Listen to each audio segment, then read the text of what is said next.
சித்தி என்பது நிலை சேர்ந்த அனுபவம்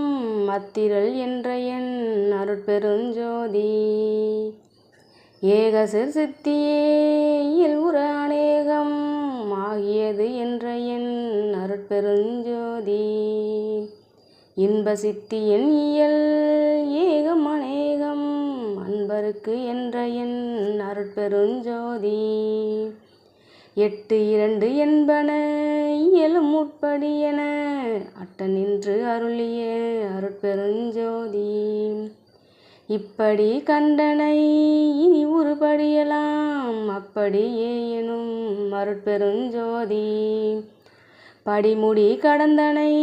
பாரிது பாரியன அடிமுடி காட்டிய அருட்பெருஞ்சோதி ஜோதியுள் ஜோதியின் சொரூபமே அந்தம் ஆதி என்று